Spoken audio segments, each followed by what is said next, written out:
Hola amigos, mi nombre es Eddie Pérez. Qué gusto saludarles, soy consultor tributario. El día de hoy vamos a revisar algunos temas principalmente relacionados con el asunto del anuncio que hizo la Superintendencia de Administración Tributaria la semana pasada respecto al comercio electrónico. Así que sin más, sean todos bienvenidos a este podcast.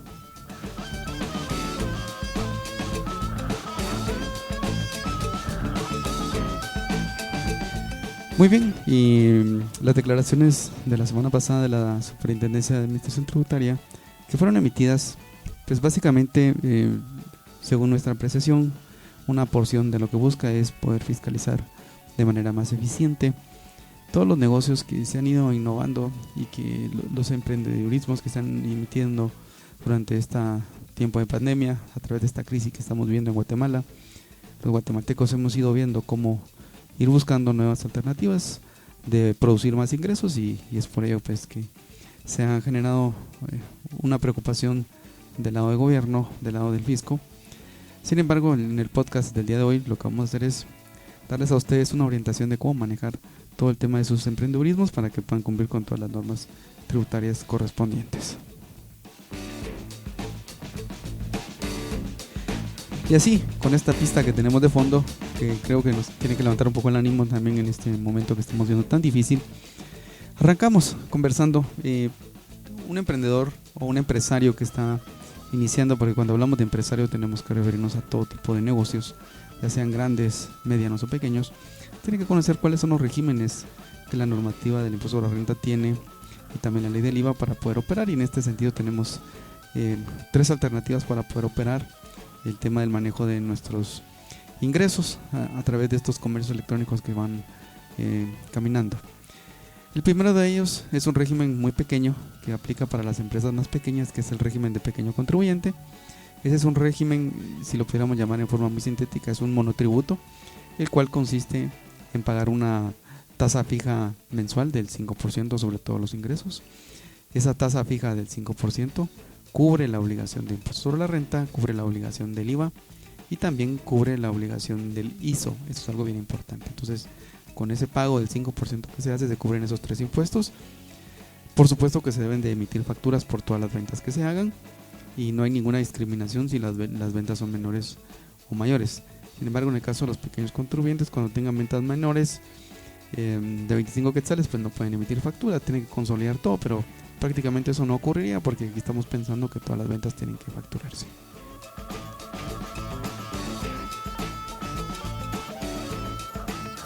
Los otros dos regímenes que están contenidos dentro de la norma, y aquí ya nos vamos a la normativa del impuesto a la renta. El primero es el régimen tradicional, el régimen del 25% o de las utilidades de actividades lucrativas. En ese régimen las empresas pagan el 25% de la utilidad neta que determinen.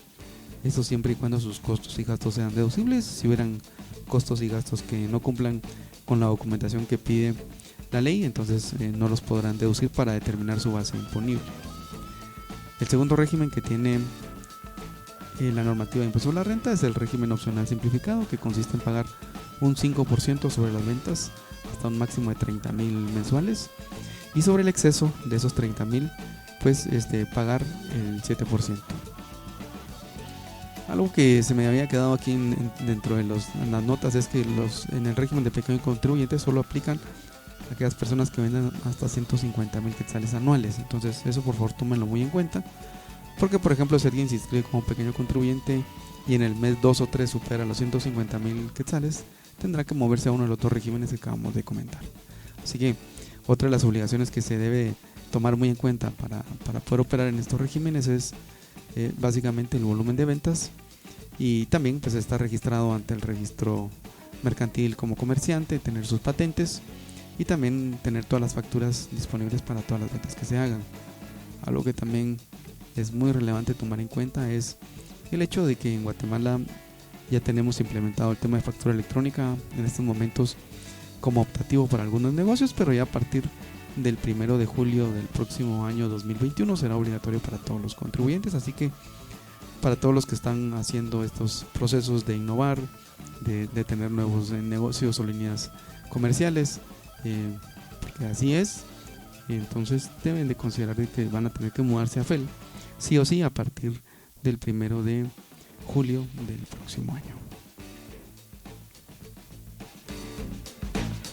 Ahora bien, algo que siempre es relevante preguntar y consultar es ¿qué alternativas debería proponer el gobierno? Y esta es la segunda parte del podcast. Yo creo que también es algo muy importante para el lado del gobierno. En Guatemala, a diferencia de otros países, no se han implementado muchas normas para poder promover los negocios y incentivar que los empresarios, ya sean los pequeños, los medianos y los grandes, pues puedan subsistir. Consideramos de que existen varias medidas que los gobiernos han ido tomando en otros países, y a manera de ejemplo queremos presentar algunos dos casos que tenemos aquí anotados. El primero de ellos es Costa Rica, un país muy cercano al nuestro, donde se han implementado varias situaciones para suavizar la situación para los empresarios. Y como me refiero aquí, empresarios de todo tipo, empresarios pequeños, los medianos y los grandes, en cuanto al tema de aliviar en cuanto al tema del IVA. Y esto básicamente es porque lo que se está tratando de proteger en estos casos es el consumo, o sea, que las empresas sigan funcionando para que los empleos no decaigan y por consiguiente los gobiernos y los estados no tengan problemas económicos más graves. El hecho de que las empresas cierren o quiebren trae problemas económicos muy serios para los países. Entonces también los estados tienen que proteger a toda la inversión privada, porque son los encargados de producir los empleos para que todas las personas pues puedan tener sus ingresos. Otra alternativa que se ha planteado, y esto es en el caso de Uruguay, es el tema de la exención al impuesto a la renta para el sector de construcción. Eso nos llamó mucho la atención, y esto principalmente porque el sector de la construcción o el sector de infraestructura, como se le podría llamar de alguna manera, tiene una preponderancia interesante, porque cada vez que la infraestructura se reactiva o hay proyectos de construcción, se reactivan muchos negocios, o sea, se activan servicios, cadena de suministros, bienes, y la verdad que tiene un impacto muy positivo. Así que si ya vimos que Uruguay ha logrado contener de manera muy atinada el tema del COVID, el hecho de estar tratando de proteger su industria, el hecho de estar tratando de proteger a su población y a sus empresarios para que sigan operando, nos parece muy atinado. Y esto, cuando uno revisa y por qué razón, qué beneficio tiene un estado cuando da exenciones a las empresas, y en una ecuación muy sencilla yo les podría decir lo siguiente. Por ejemplo, en Guatemala todavía tenemos una exención para 3 grandes áreas. La primera es para las maquilas, la segunda es para los call centers y la tercera es para las empresas que produzcan energía limpia. En ese sentido, veamos el ejemplo de los call centers. ¿Cuál es el sacrificio fiscal que hace el Estado? Pues el Estado lo que hace es darles una exención de impuestos sobre la renta por un plazo de 10 años para que no paguen impuestos sobre las ganancias que obtengan sobre los negocios que desarrollan en el país, siempre y cuando atiendan clientes en el extranjero, y también les da exención del IVA para toda la maquinaria y equipo que tengan que importar para poder hacer todo su negocio. Pero ¿cuál es el beneficio para un gobierno entonces de dar exenciones? El beneficio para los estados es el siguiente. Primero, se genera más empleo. Entonces imagínense ustedes, vamos a poner un ejemplo de una nómina que tenga una empresa de este tamaño, de 300 millones de quetzales, por ejemplo. Estaríamos hablando que habrían 300 millones de quetzales de efectivo circulando en el medio. Esto quiere decir que se protege el consumo de las personas. Habrían más oportunidades de que las personas estén empleadas, y por consiguiente también el Estado se garantizaría que hubiera más pago de IVA. ¿Y por qué razón? Porque los consumidores finales, los empleados, nosotros los que estamos al final de la cadena de suministro, pues somos los que terminamos pagando el IVA. Entonces, cuantos más empleos hay y las personas tienen más capacidad de estar comprando bienes, se causa el impuesto. Así que ahí hay un beneficio para los estados, y en el caso de Guatemala pues sería un 12% sobre esos 300 millones, para que ya es un monto importante. Adicionalmente a esto tenemos el tema del seguro social. El seguro social también es obligatorio para todas las empresas y principalmente para las que operan con exención.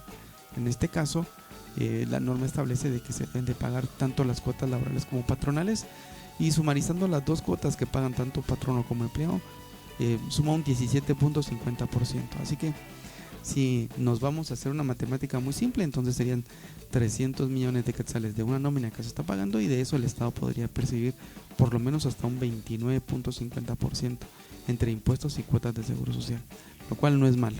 Si ustedes se dan cuenta, Creo que tener empresas con extensiones trabajando en el país, pero produciendo de alguna manera ingresos para que pueda haber más consumo, también eso es muy bueno porque se protege el empleo, se bajan las tasas de delincuencia, porque cuando hay más desempleo hay más tasas de delincuencia, así que trae muchos beneficios también implementar normas de este estilo. Así que sin más, ha sido un gusto poder estar con ustedes en este primer podcast. Vamos a seguir con esta temática. Los espero siempre por acá en nuestros canales. Por favor síganos siempre en los vamos a estar disponibles en Apple Podcast y en Spotify y en nuestro canal de YouTube. Así que estén bien, cuídense y siempre seguimos en comunicación. Chao.